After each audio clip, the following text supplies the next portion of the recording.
Begitu gua pulang kerja, pas banget azan maghrib di rumah.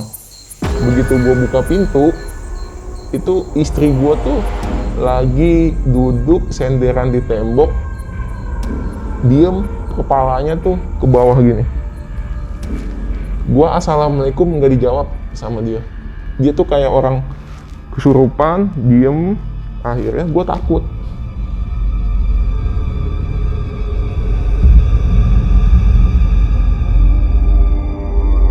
Akhirnya dia keluar, ditanya lah sama si Mawar, di dalam ngapain? Anak kecil kok bisa di dalam, bisa kunci pintu? Aku lagi main sama temen aku di kamar mandi.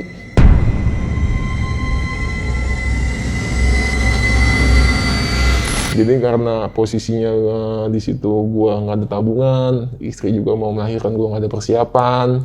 Akhirnya gue coba-coba lah tuh yang namanya pinjaman online. Pinjaman online akhirnya satu gue pinjem, untuk nutupnya nggak bisa gue pinjam lagi.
Om Mamat, obrolan malam Jumat. Kembali lagi bersama gue Fajar Ditya. Kali ini di Om Mamat season 3. Kamu yang takut atau mereka yang lari?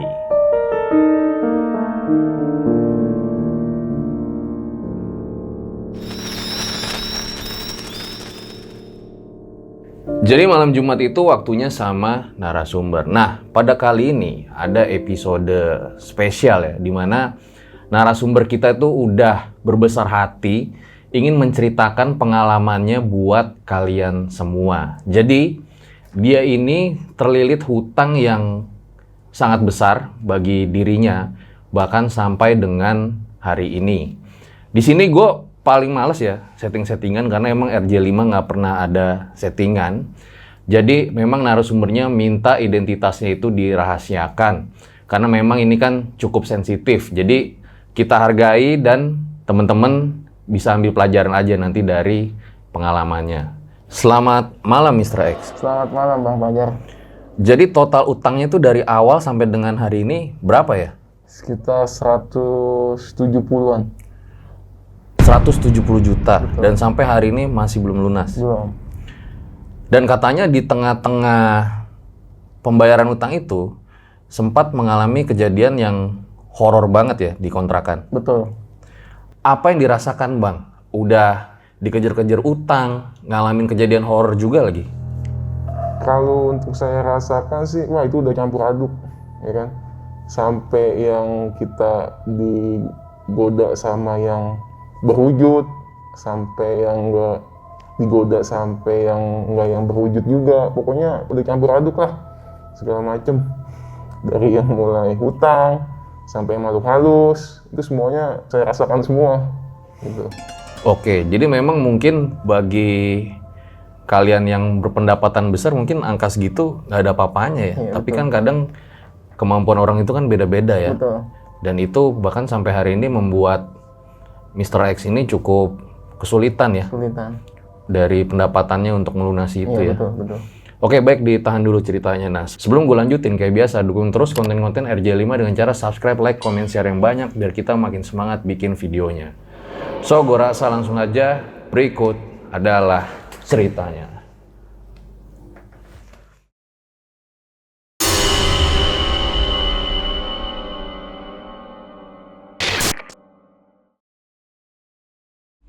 Jadi langsung aja Mr. X, tolong diceritakan dari awal seperti apa.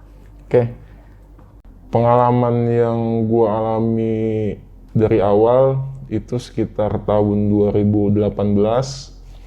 2018 itu gue itu pengen merit sama calon istri gue. Pada saat itu gue pusing, ya kan? Nggak ada biaya. Akhirnya gue coba minjem di salah satu bank konvensional untuk tambahan merit itu. Setelah gue berhasil pinjem, akhirnya gue berhasil juga buat merit. Setelah gue merit itu, gue ngontrak lah sama istri gue di kota di Pulau Jawa. Itu total minjemnya berapa saat itu? Itu minjemnya 170 juta. Langsung 170 juta? Iya, Wow. 170 juta.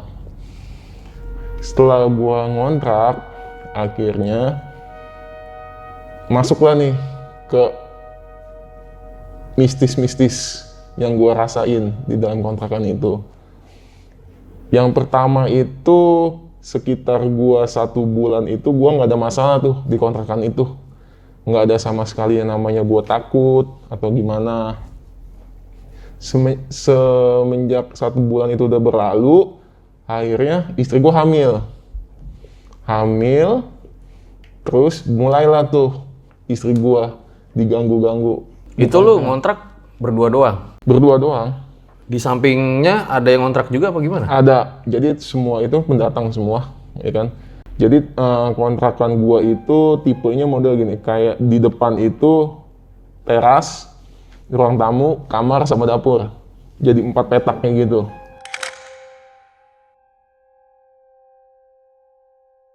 Kontrakan gua modelnya petak-petakan. Jadi di kontrakan gua itu teras, ruang tamu, kamar sama dapur. Jadi manjang gitu. Tapi rame yang ngontrak? Kebanyakan sih pada usaha semua. Gitu, pada usaha. Terus ada juga yang kerja juga. Gitu. Karena yang udah pada lama semua. 10 tahun, 15 tahun gitu. Oke, langsung setelah istri gua hamil, mulai diganggu-ganggu di situ. Dan gue juga nggak tahu juga sih ya, karena istri gue pikiran karena ada utang, atau dia mikirin macem-macem, ataupun emang tuh tempat yang gue tempatin emang horor. Atau karena lagi hamil juga atau kali karena ya? bawaan hamil, gitu kan, karena namanya anak pertama, gitu kan. Jadi kan gue itu kan nggak tahu namanya hamil itu kan macem-macem nih, ya kan, macem-macem. Akhirnya setelah lewat 1 bulan dia ngontrak di situ, akhirnya mulailah tuh istri gua badannya tuh selalu nggak enak. Kalau gua pulang kerja, gua tuh pulang kerja maghrib, ya kan. Tiba-tiba istri gua bilang, badan aku nggak enak nih, gitu kan. Gua pikir kan kayak pegel biasa bawaan anak lah, ya kan. Akhirnya dia ngomong kayak gitu terus, akhirnya gua coba lah, gua manggil saudara gua buat diurut. Gitu kan, urut yang tanda kutip saudara gue itu bisa tuh urut masalah untuk yang makhluk-makhluk halus kayak gitu. Kira udah diurut bener, memang kecantolan lah ibaratnya gitu kan. Kira udah bener, akhirnya berjalan 1 minggu ke depan seperti itu lagi setiap malam Jumat. Seperti itu tuh maksudnya gimana? Selalu badannya pada sakit. Setiap malam Jumat? Setiap malam Jumat. Saudara gue tuh gue panggil tuh setiap malam Jumat. Gitu, sampai saudara gue bilang, kok setiap malam Jumat mulu sih? Lah gue mau jawab apa? Emang kenyataannya kayak gitu. Gitu kan. Oke, udah. Tiba-tiba setelah 2 minggu berlalu, setiap malam Jumat, akhirnya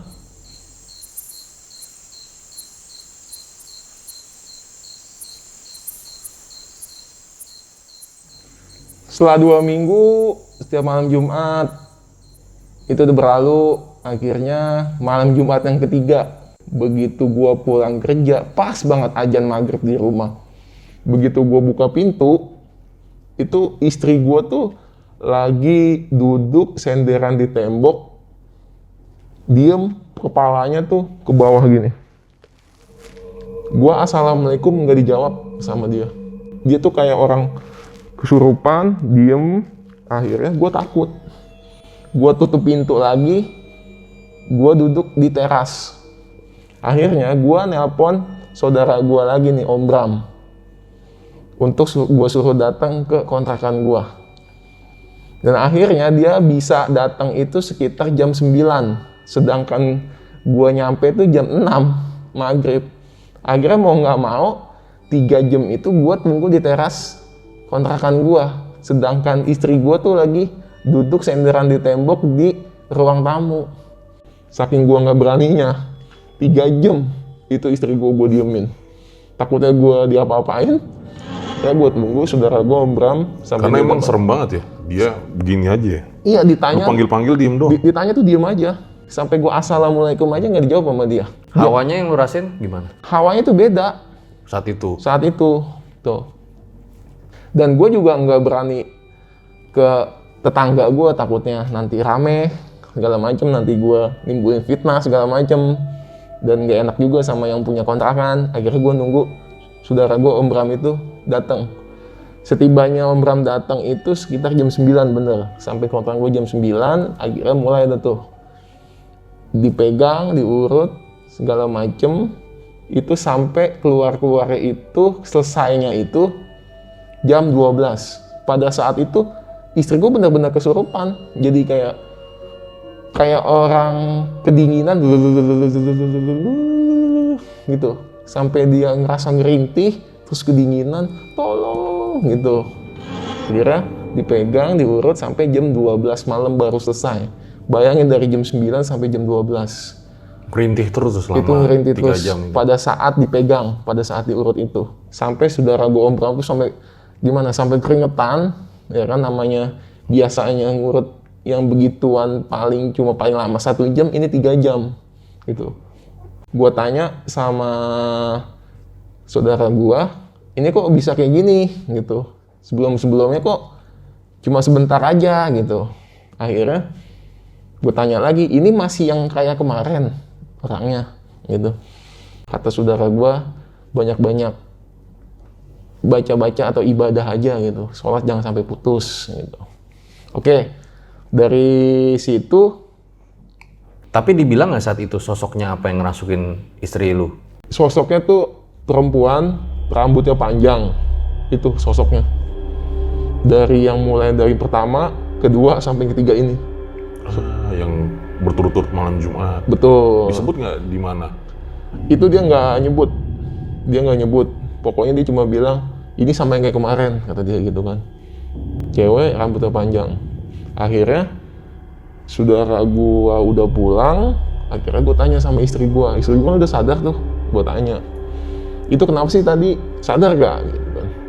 Pada saat diurut tuh nggak sadar, tapi pada saat gua pulang kerja dan dia lagi nyender di tembok, itu dia sadar. Kenapa dia diem aja? Di pandangan dia tuh, di depannya tuh ada perempuan itu. Jadi di depan pandangan dia tuh ada cewek rambutnya panjang, makanya dia tuh sebenarnya tuh dia merem, istri gua. Tapi kalau misalnya dia buka mata, itu pasti perempuan itu pasti ada di depan dia. Kenapa dia nggak nyautin salam gua, ngucapin salam gua? Karena dia takut. Tapi dia dengar. Dia dengar. Jadi selama sampai jam 12 itu dia sebenarnya sadar. Dia sadar, cuma pada saat Tapi- diurut nggak sadar. Ketika dia melek, ada cewek itu. Ada cewek itu, gitu. Kira udah gue tanya, akhirnya udah. Mukanya hancur apa biasa aja? Itu pokoknya rambutnya tuh ke depan, dikedepanin mukanya. Kalau kata istri gua, dan kata saudara gua juga sama kayak gitu.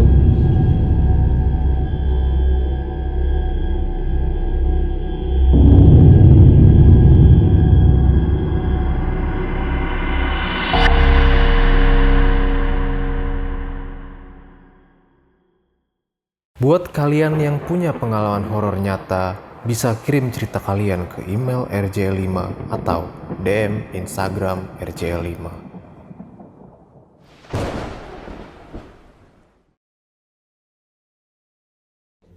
Pas istri gue membaik, itu kan pas malam Jumat. Pas hari gue libur, Sabtu, gue tuh coba ngobrol sama tetangga gue untuk menanyakan sebenarnya kontrakan ini sebelum gue tempati apa sih itu. Terus tetangga gue tuh bilang, ini sebelum mas kontrakin, ini tadinya gudang disewa untuk 1 tahun untuk penyimpanan kayak arsip, kerdus-kerdus gitu. Sebelum gudang ini disewa juga sama orang pedagang. Cuma pedagang ini nggak lama, cuma 3 bulan. Terus gue tanya dong, kenapa? Kok bisa 3 bulan, Bu? Karena pada saat dia tidur kakinya ditarik. Gitu, nggak tahu yang narik siapa. Tuh. Akhirnya tetangga gue tuh ngomong, sebenarnya gini loh, Mas tahu nggak yang di bawah kulkas Mas itu tadinya apa? Gitu kan.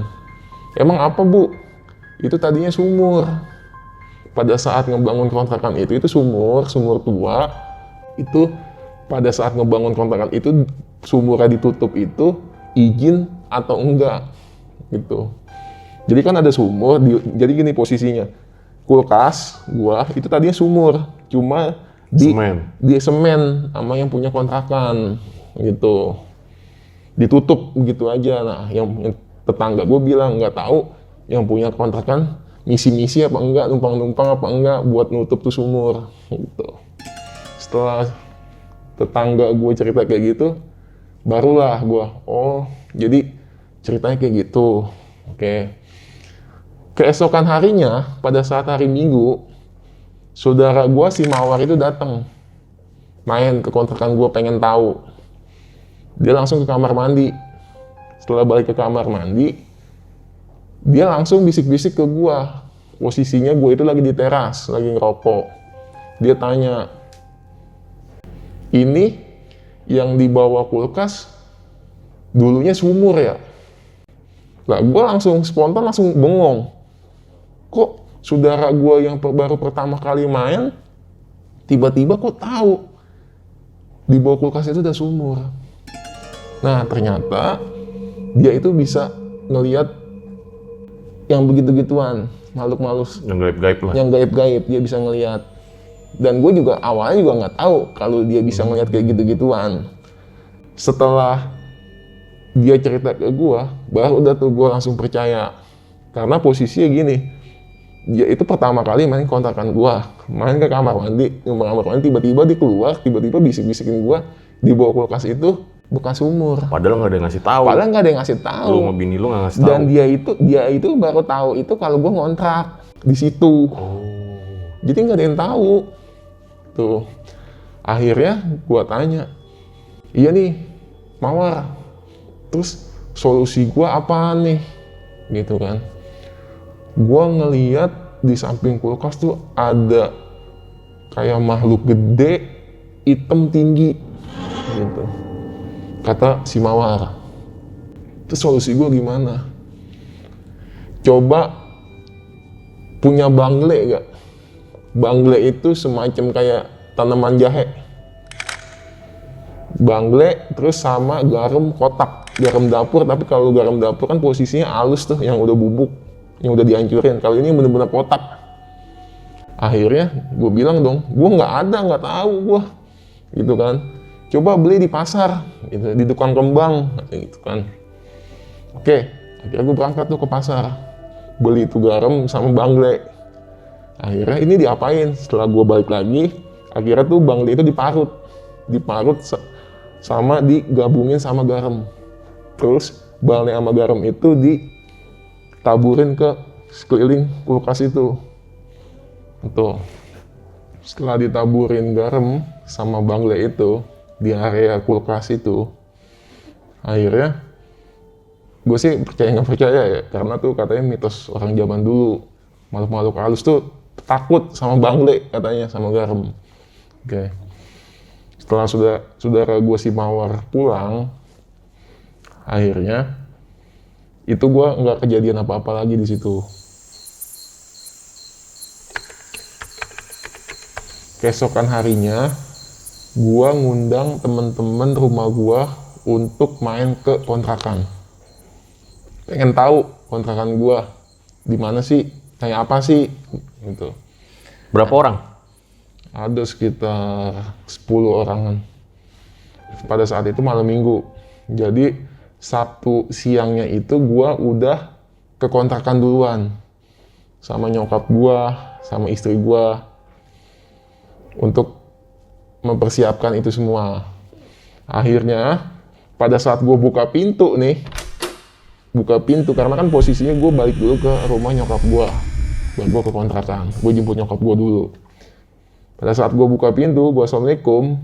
Gua masuk ke kamar.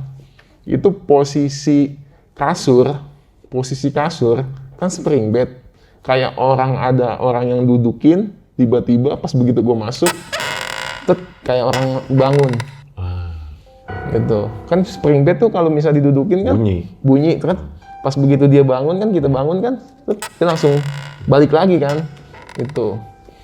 Kira nggak lama saudara gue si Mawar itu datang juga karena emang disuruh nyokap gue untuk bantuin. Nah, setelah abis Isya, temen-temen gue tuh pada datang ke kontrakan gue, ngumpul di teras kontrakan. Di ruang tamu juga ada juga. Akhirnya nyokap gue itu pada saat lagi bakar-bakar, nyokap gue lagi goreng emping di dapur. Sendirian nih? Sendirian. Pada saat goreng emping itu, si nyokap kan di dapur ada kayak tempat naruh bumbu-bumbu. Itu ada blue band bulat, tempat blue band itu dikletek-kletekin. Itu bener-bener tutup blue band tuh ngangkat, kletek. Akhirnya dia aja ngobrol sama nyokap gua. Ngapain sih pakai ganggu gua? Kalau mau nih emping, makan emping, gitu kata nyokap gua. Akhirnya nyokap gua ngerasa iseng. Akhirnya panggil lah tuh saudara gue Mawar, temenin sini, gitu. Setelah kejadian blue band itu, setelah 10 menitan, si Mawar itu balik lagi ke depan, ke teras. Setelah dia balik lagi ke depan, nggak lama, kulkas gua dioyak-oyak. Pas nyokap gua lagi goreng emping itu. Maksudnya oyak-oyak? Digoyang-goyangin, kan kulkas yang di bawah sumur itu, yang di bawahnya sumur, di atasnya itu kan, di kulkas itu kan tempat naruh gelas.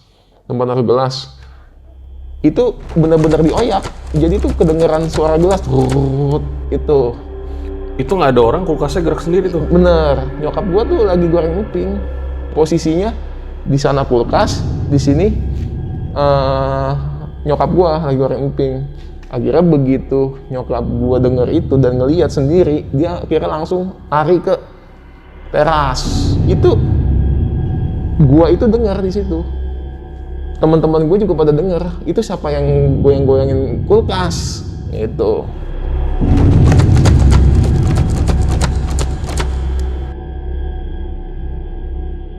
Dari situ akhirnya nyokap gua ke depan manggil si Mawar, saudara gua, untuk nemenin. Nah, udah gitu temen gua nih baru dateng lah, orang yang pendiam. Jadi dia tuh duduk di tembok di teras juga, kelihatan kalau kita duduk, kalau misalkan gua gini, kalau duduk sini dia ngemplong, kelihatan langsung ke kulkas. Oh, dia jadi lurus begini. Betul, dia kelihatan gitu. Akhirnya gue perhatiin nih, kenapa bro? Gitu kan. Dia selalu ngeliatin kulkas itu. Dia langsung begini lagi. Kenapa bro? Langsung aja gue tembak. Ada sesuatu ya? Gitu. Terus jawab dia, iya bro. Gitu. Tapi dia nggak ngomong kalau gue nggak tanya. Tuh.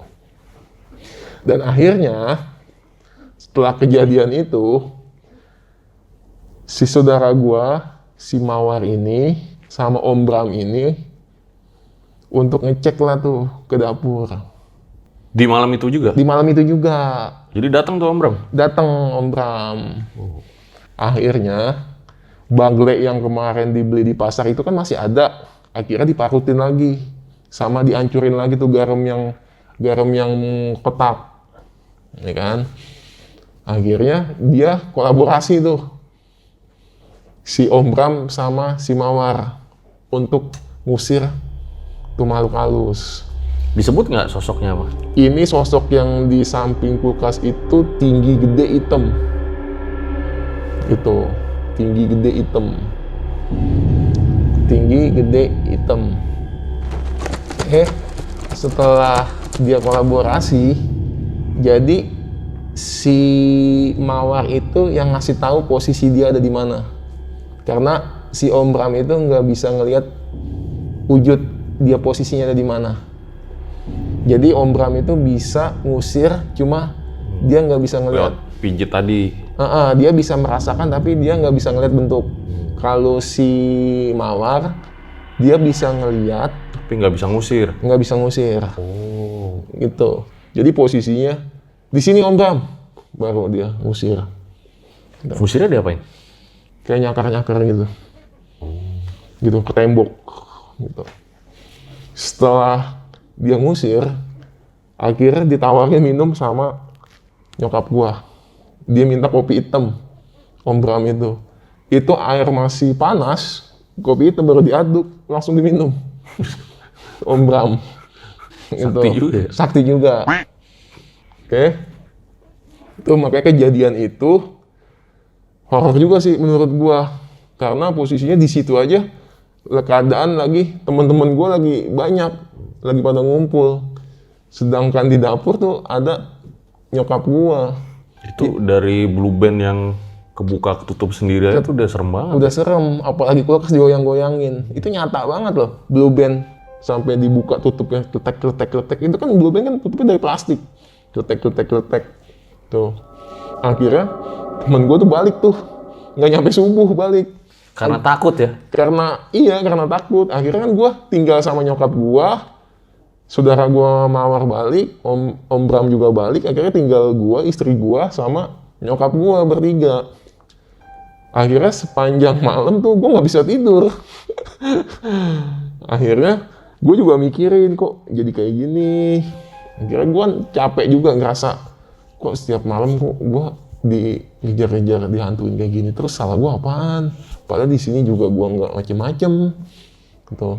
Keesokan harinya, setelah kejadian pas temen gue bakar di rumah gue, bakar ayam. Keesokan harinya, si Mawar itu balik lagi main sama nyokapnya. Akhirnya main sama nyokapnya di depan teras. Dia ngobrolnya sama gua pada. Anaknya hilang. Tuh si Mawar itu bawa anak. Kita cariin di belakang nggak ada. Tahu-taunya di mana? Di dalam kamar mandi. Pintunya ketutup.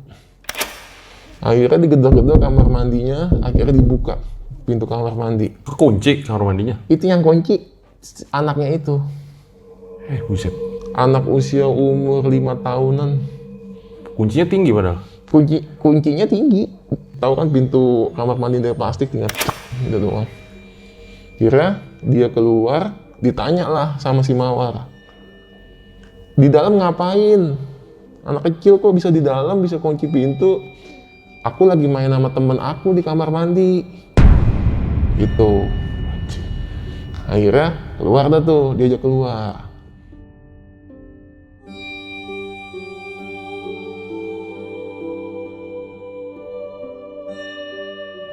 Akhirnya balik sore. Sampai rumah, si Mawar belum pulang. Tapi si anak itu sudah pulang sama suaminya Mawar. Mawar masih di kontrakan gua. Entah itu dia mau nginep atau enggak. Akhirnya suaminya itu sekitar jam 9, jam setengah 10, suaminya nelpon si Mawar. Suruh pulang. Karena posisinya anaknya udah 10 botol nyusu. Mau minta lagi. Anjir. Gitu. Terus berarti kan siapa yang minum? Ya kan? Siapa yang minum? Akhirnya si Mawar suruh pulang sama suaminya gitu. Akhirnya udah pulang, si Mawar besok cerita anaknya itu pengen main lagi kontrakan gua, suruh ngajak temennya yang ada di kamar mandi diajak pulang. Maksudnya gimana? Kan si Mawar udah pulang nih, ya kan? Anaknya udah dibawa pulang sebelumnya sama suaminya si Mawar. Nah besoknya si Mawar cerita sama gua kalau anaknya tuh pengen main lagi ke kontrakan gua, mau ngajak temennya yang ada di kamar mandi, disuruh ikut dia pulang ke rumahnya si Mawar gitu. Mah aku mau main lagi ke kontrakan om, mau ngajak temen aku yang di kamar mandi ikut suruh pulang ke rumah aku gitu. Disebutin nggak temennya kayak gimana? Temennya seumuran dia. Kan ditanya, emang temennya namanya siapa gitu kan, dan dia nggak bisa nyebut namanya, cuma tuh dia mirip aku, kata dia gitu kan, mirip aku, sama aku main air mulu sama dia, main air yang di kamar mandi itu yang awal tadi dia hilang gitu. Akhirnya setelah gue tahu cerita itu dari si Mawar, akhirnya gue mikir lagi nih, ini kenapa jadi kayak gini ceritanya gitu.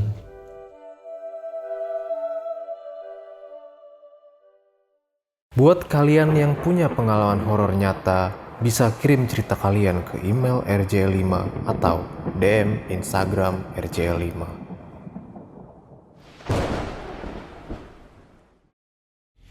Kira keesokan harinya si Mawar cerita kalau si anaknya untuk ngajak temennya yang di kamar mandi untuk pulang.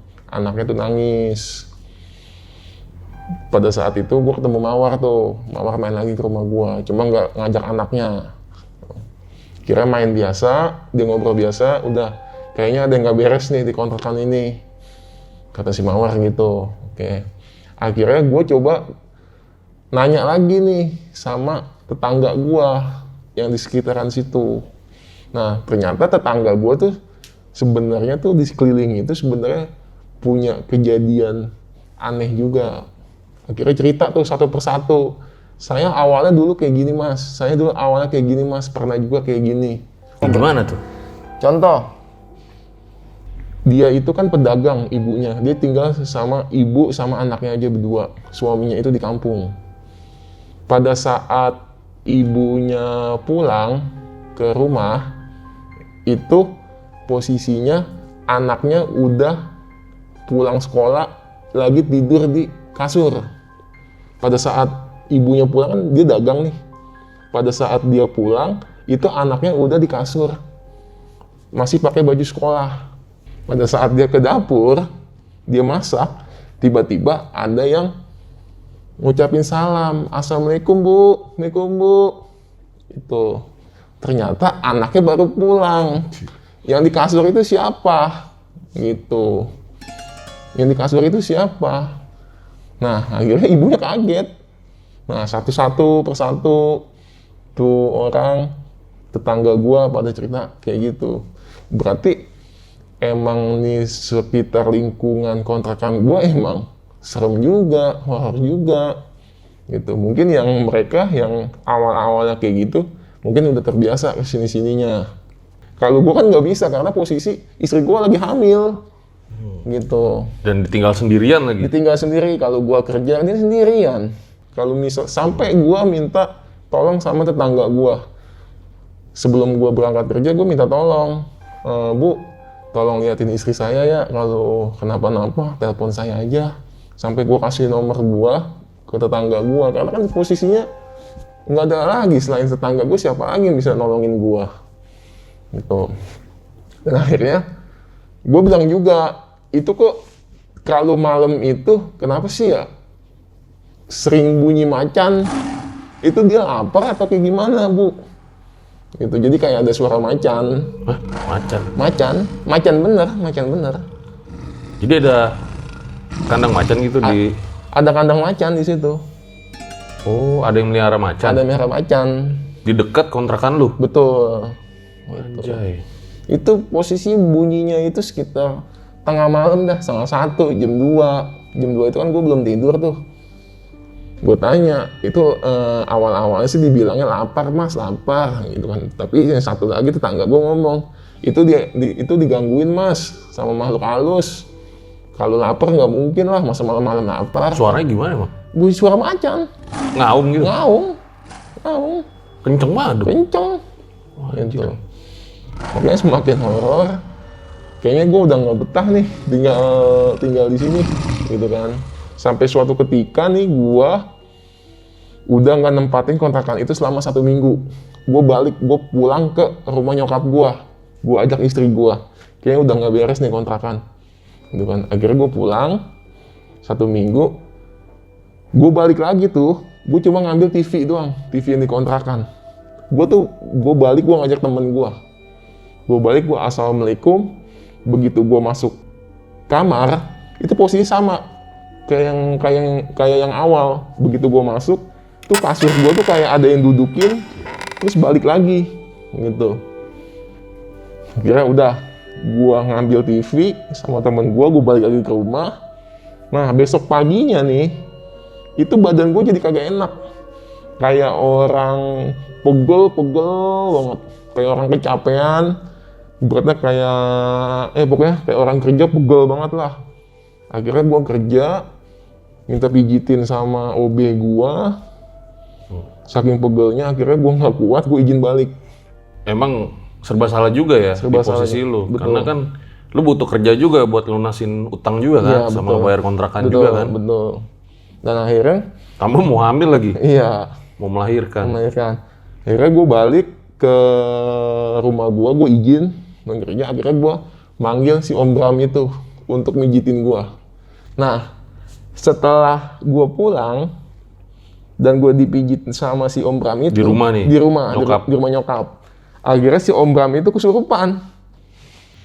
Pas lagi megang gue kesurupan, terus dia bilang begini, dia sampai begini, lu panggilin saudara lu tuh yang perempuan, gua tantangin dia di sini, kata Om Bram.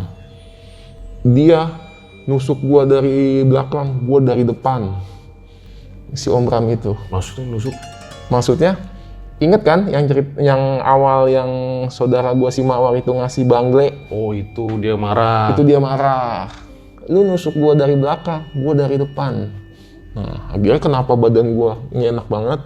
Setelah diurut sama Om Bram, badan gua tuh udah enteng banget, udah nggak berat-beratnya lagi, udah nggak kayak awal, gitu. Akhirnya gua tanya Om Bram, ini apaan lagi, gitu kan?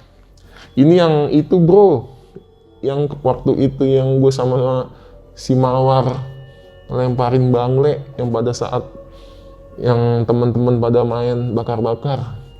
Jadi ini dia ngerasa nggak suka nih. Yang mana nih? Yang malam itu, Sosoknya yang mana? sosoknya yang hitam gede, Oh yang di kulkas. hitam gede kulkas. Dan akhirnya itu kata si Om Bram itu katanya sih udah dibuang, udah diusir.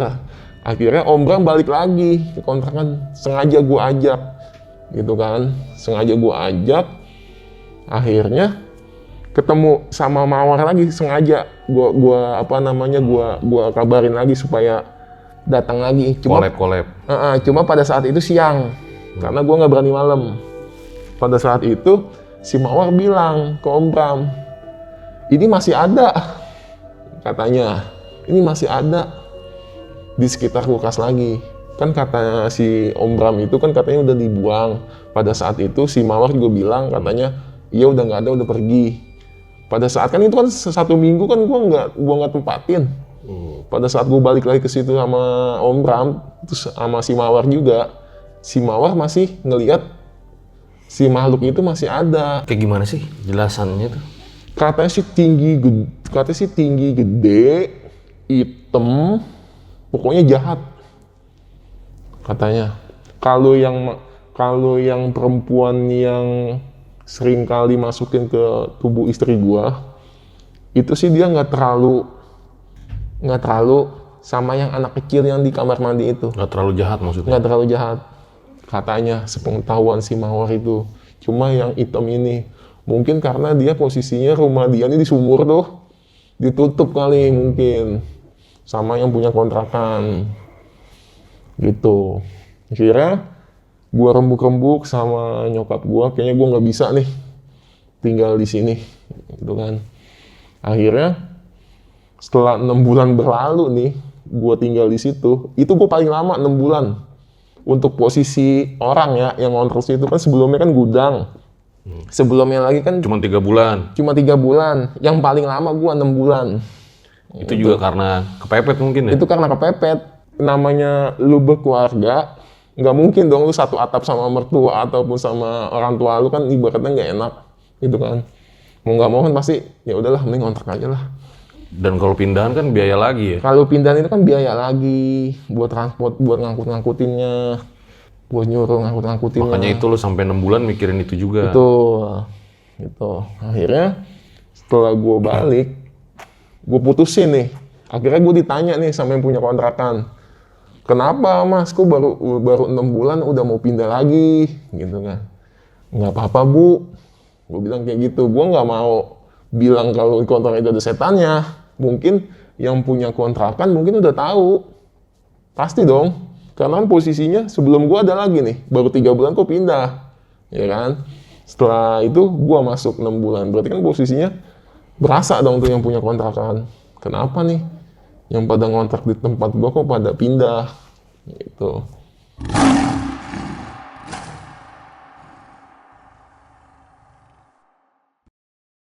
Setelah gue putusin tuh untuk pindah dari kontrakan itu, gue balik lagi ke rumah nyokap gue. Akhirnya dari situ gue nempatin tuh kontrakan sekitar 6 bulanan. Termasuk lama, gue paling lama di situ dibandingkan yang sebelum-sebelumnya. Kira gue balik, nyokap gue juga udah kasihan sama gue. Berarti tuh kontrakan juga setelah kejadian itu kadang 1 minggu gue nggak tempatin. Akhirnya gue tinggal di rumah nyokap gue. Akhirnya di rumah nyokap gue tuh punya kayak kontrakan juga. Akhirnya gue tinggal di situ.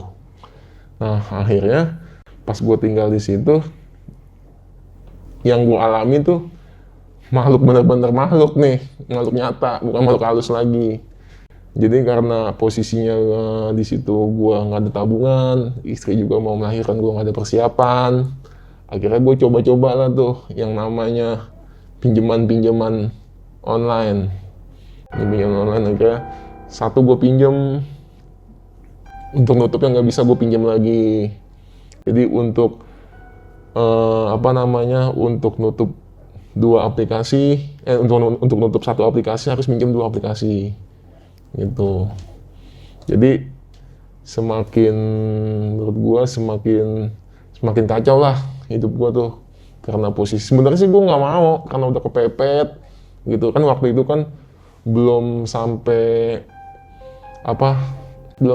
kayak Heboh kayak sekarang kan. Akhirnya gue coba lah tuh untuk karena gue gak ada persiapan, gue gak ada tabungan juga, istri gue mau ngairin buat persiapan buat anak gue, akhirnya gue pinjam itulah. Di satu sisi lo harus bayar tadi yang utang biaya nikah. Betul. Makanya rada keteteran buat lahiran gitu, karena posisinya pendapatan gak seberapa, tapi pengeluaran lebih besar daripada pendapatan. Akhirnya gue cobalah untuk pinjam itu, dan akhirnya setelah berjalan ke sini itu bukannya jalan keluar, malah gue jadi bener-bener jalan setan gue ikutin lagi gitu. Ya sebelumnya gue ibaratnya kejadian setan, kalau ini jalan setan gitu. Akhirnya jadi lo gali lobang, tutup lagi lobangnya pakai utang lagi gitu. Jadi pinjem untuk menutupi 1 aplikasi harus minjem 2 aplikasi gitu. Dan gue sebenarnya juga nggak mau, makin kemari ini udah nggak ada aplikasi lagi yang gue di ACC buat nutup itu semua. Akhirnya teror segala macem gue hadepin segala macem sampai gue nggak kerja. Untuk iman gue masih kuat. Kalau gue nggak kuat bisa bunuh diri mungkin gue gitu, karena satu posisi malu juga, karena kan udah tau lah yang namanya pinjol kayak gimana, dia pasti ngeblast ke SMS yang ada di kontak lu untuk ngasih tahu. Jadi ngadu domba posisinya misalnya Bang Pajar dapat SMS nih dari gua. Pasti kan Bang Pajar marah dong, kok nomor gua dicantumin jadi kontak darurat. Padahal kan itu gua nggak ngelakuin sama sekali. Cuma memang kontak Bang Pajar gua simpen di handphone gua. Jadi tuh si pinjol itu random buat ngeblast SMS itu. Jadi kan posisinya orang pada tahu. Ini kita nggak bilang semua pinjol kayak gini loh. Betul. Ini hanya Yang ilegal, oknum lah. Itu. Kira makin lama kemari, gue stres juga dong, ya kan? Kayak gimana lagi nih gue nyelesain masalah untuk masalah ini. Tapi ini udah lahiran istri lu? Itu posisinya udah mau melahirkan. Belum. Itu belum melahirkan. Sudah terjerat tuh. Sudah, karena kan posisinya pinjol itu kan nggak lama jatuh temponya. Ada yang jatuh temponya 1 minggu, paling lama tuh satu bulan. Saat itu total udah berapa lagi tuh nambah? Itu sekitar 50-an lebih. 50-an. Betul, 50-an. Jadi sampai sempet gue diteror segala macem, terus yang ada di kontak gue juga pada hubungin gue, pada marah-marah. Kenapa kok gue bisa di SMS dan kenapa gue bisa dapet SMS? Dan malu juga. Dan malu juga. Sampai keluarga gue, sampai teman-teman deket gue. Akhirnya udah, gue juga nggak bisa ngejelasin satu persatu. Udahlah, mendingan kita malu sekarang daripada hancur selamanya kan gitu. Daripada gue minjem lagi buat gali lubang yang nggak ada habisnya. Tuh akhirnya gue juga sadar gue salah ngambil keputusan dan ngambil jalan lingkaran setan gitu. Karena kan posisinya di dalam agama itu kan juga nggak boleh kan, namanya kita hukum riba kan. Makanya gue ngerasa Di situ lu mulai mau tobat tuh. di situ gue mulai berpikir jernih lah ibaratnya. Dan gue juga sampai didatengin sama dua aplikasi lah gue didatengin. Sampai yang pertama itu nyokap gue yang nemuin. Akhirnya sampai gue juga diteror harus bayar.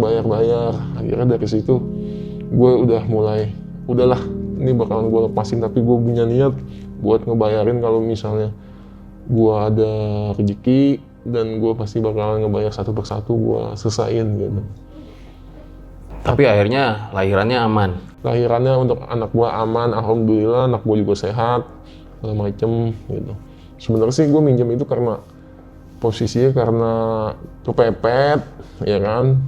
Minjem sama temen juga, gue juga Nggak enak, ngerasa malu gitu. Akhirnya posisinya gue tuh dapet pinjol itu, dan gue tahu tuh gue dapet SMS awalnya nih. Gue tuh nggak tahu yang awal namanya pinjol apa sih itu. Jadi kayak ada SMS yang Dan lu nggak nyari tahu. nggak tahu, gue nggak nyari tahu karena posisinya nggak booming banget waktu itu, pada saat itu. Apa sih gitu. Kira pas makin kemari, Kok dia bisa tahu nomor lu? ya dia kan posisinya kayak SMS random gitu, ngeblast ke semua nomor-nomor kita lah. Pasti Bang Pajar juga pasti dapat, cuma Bang Pajar nggak baca aja kali mungkin. Namanya sekarang kan orang lebih biasa ke WA daripada SMS. Mungkin kalau ada SMS masuk, bodo amat, apa sih ini SMS gitu. Biasa gue dapet hadiah. Dapat hadiah 170 juta. 175 ya. 175. Itu makanya gua ini pelajaran banget lah buat gua.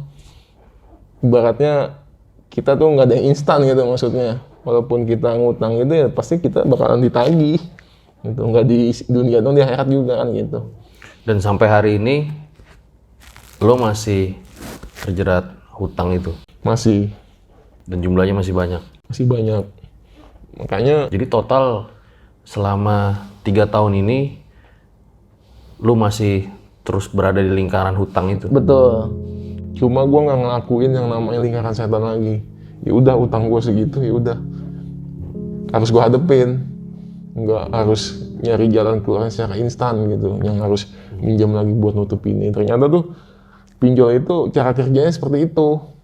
Yang pertama, kita diadu domba sama orang, ya kan. Jadi tuh kita minjem sama aplikasi ini, kita harus bayar dengan 2 aplikasi lagi. Karena bunganya juga gede juga. Kayak contohnya kita minjem 1 juta, tapi cairnya cuma 700.000. Cuma kita bayar 1 juta. Gitu, yang tadi gue bilang. kenapa kita harus bayar satu aplikasi dengan 2 aplikasi? Karena satu aplikasi aja cairnya 700.000, sedangkan utang gue 1 juta nih. Berarti kan kurang 300.000, makanya gue pinjam 2 aplikasi. Jadi kan 700 berarti 1.400.000 buat gantiin yang 1 juta ini gitu. Nanti 400 itu buat yang lain gitu. Gue pernah waktu itu 1 hari itu jatuh tempo berapa aplikasi totalnya ada 7 juta. Gimana nggak pusing tuh kepala? 1 hari itu 7 juta lo harus bayar. Sedangkan pendapatan lu Ya nggak bakalan cukup sampai situ buat bayarin. Harus ada kebutuhan juga Betul. selain bayar pinjol ya. Betul, gitu. Jadi 7 juta itu dalam 1 hari itu kadang gue gali lubang tutup lubangnya. Gue pinjam sama temen gue nih buat nutupin pinjol itu. Nanti pinjol ini gue cair, gue pinjam lagi, langsung gue balikin tuh ke temen gue. Gitu. Jadi sampai kayak gitu ya. Betul. Kan memang gaji lu ya nggak nutup sama Nggak nutup. total Betul. utangnya tiap bulan ya. Betul. Wah ini gila sih gue. Makanya Branding sih. Jadi bener-bener lu minus ya minus. setiap bulannya tuh. Betul. Makanya lingkaran setan banget lah. Makanya gue ngalami yang namanya makhluk halus sampai yang lingkaran setan kayak gini gue. Aduh, namanya punya anak pertama gitu ya, cobaannya tuh berat banget. terus istri lu bagaimana tuh? Istri gue juga stres juga lah, pasti. Sampai nggak mungkin dong namanya kita satu atap, bini gue tuh nggak, istri gue tuh nggak mikirin suaminya kayak gimana. Pastinya kita kan pasti ngobrol cari jalan keluarnya seperti apa gitu. Gue denger ya, tadi tim kreatif bilang, katanya lu sampai pusing tuh, suka ngajak ngobrol ikan lu ya, kalau lagi mau bayar jatuh tempo. Ya, gue tuh di rumah punya ikan, bukannya gue tuhanin tuh ikan, cuma gue ajak ngobrol curhat gitu, karena kan ikan itu kan makhluk hidup juga dong. Kadang gue bilang sama ikan nih, ini gimana ya? Itu ikan itu gue kasih nama Om Jun. Om Jun ikan gue. Om Jun gimana ya? Udah tanggal sekian nih harus bayar ini nih, gimana ya? Doain gue dong Om Jun gitu. Karena cuma sekelebetan gitu, saking gue pusingnya gitu. Yang mau diajak ngobrol siapa, teman yang harus curhat juga siapa. Karena kan kalau kita curhat sama istri kasihan, takutnya dia kepikiran juga gitu. Cuma kalau emang udah mentok banget, ya udah gue ngobrol sama istri, padahal istri udah tahu kalau permasalahan gue tuh di situ gitu. Lu menyesal banget ya? Menyesal banget gue kalau misal waktu bisa keulang lagi, gue nggak bakal mau yang gitu-gituan. Lebih baik susah tapi nggak punya utang. Itu aja sih pesan gue. Dan buat teman-teman RJ5, kalau yang belum mencoba nggak usah mencoba. Kalau misalnya udah mencoba, hadepin aja, nggak usah takut. Gitu. Pasti ada jalan ya. Pasti ada jalannya. Gitu. Karena menurut gue nih, Allah nggak bakal ngasih cobaan di luar kemampuan umatnya. Itu aja sih pesan gue. Luar biasa sekali. Nanti bakal banyak pertanyaan nih di closing.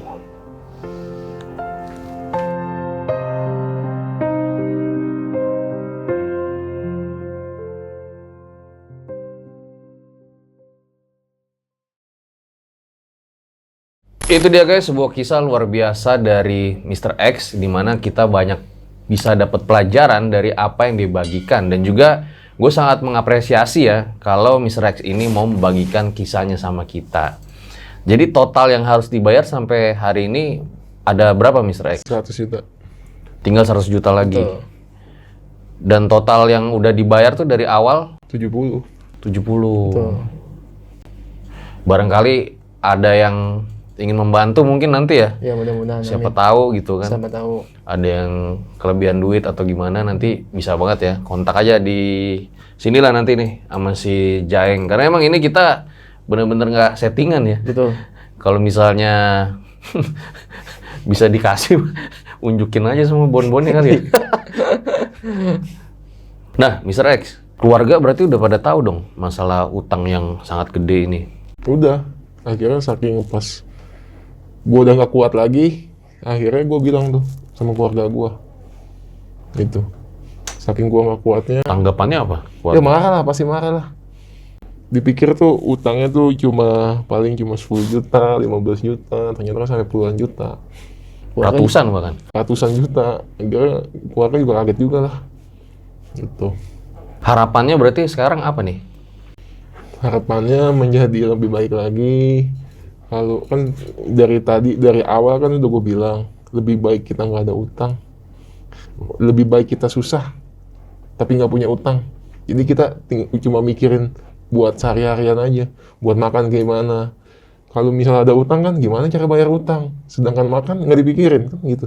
Iya. Bahkan sampai harus minus setiap bulan. Betul, mendingan kita susah tapi nggak punya utang. Gue rasa cukup demikian episode Om Mamat pada kali ini, dimana kalau menurut gue ya, kalau mendingan nggak usah utang, nggak perlu amat, nggak usah lah ya. Nggak usah. Dan kalau misalnya emang kepepet, mending ke orang-orang yang kita kenal aja. Betul. Ambil baiknya, buang buruknya. Dengan adanya kisah-kisah seperti ini, jangan malah menjadikan kalian takut. Akan tetapi, kalian harus semakin yakin dan percaya dengan kebesarannya. Gue Fajar Aditya, Mr. X, RJ5, undur diri. Ciao.